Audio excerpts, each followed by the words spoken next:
I really want to talk about some things that maybe a lot of you in the business world have experienced, and some principles that I've sort of come up with a number of years ago that have guided me through the growth and operation of a very complicated business. But go to the next slide if you could, and I'm going to tell you what I felt like for many years. And I felt like I was a poser.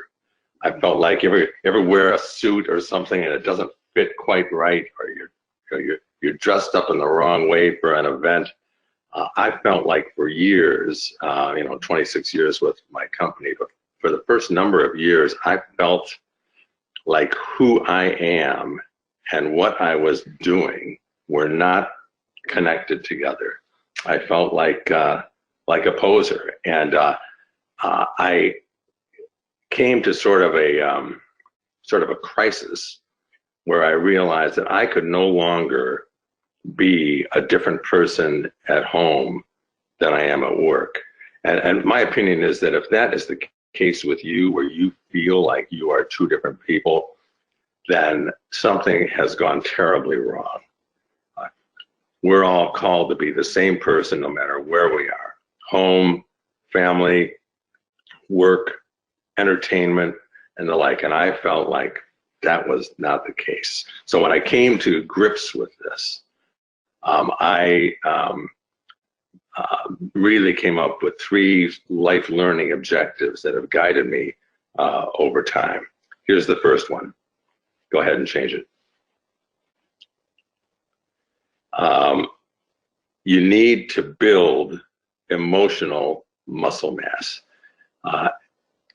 You can't just be sort of rocking and rolling every time something new happens, that you're sort of going into crisis. And I think you need to be a truth teller, and a truth teller without fear.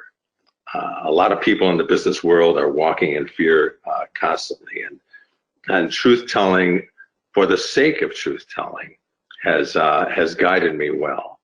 After I came to grips with being who I am, both at work and at home, it sort of unleashed a lot of power, where I could actually feel free to tell the truth, because I trusted that the truth is the most important essential in living your life. A fellow named Alan Mullally from Ford, I had the pleasure of having him at a event for a client that we brought him in for. And one of the things that he told me, because I spent a fair amount of time with them at this particular event, he told me that that this sort of lack of muscle in the business world is and was a significant issue for him. When he first came to take over Ford, he said he would have his management executive meetings, and I think this is also in the book American Icon about Mullally. He would have these executive meetings, and everyone would tell him that all of the benchmarks were going just wonderfully and just fine, when in fact Ford was sinking like a stone.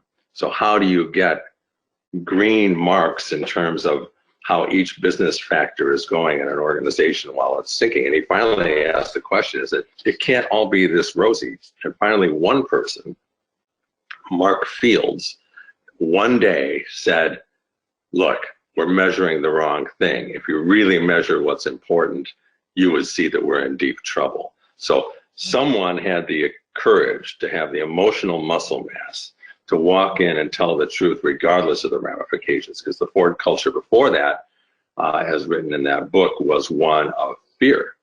Everyone was covering their butts because they were worried about what the ramifications might be in telling the truth. Well, Mullally got past that, and I learned a lot from that. So principle number 1 is build emotional muscle mass so that you can stand in truth no matter what the outcomes are.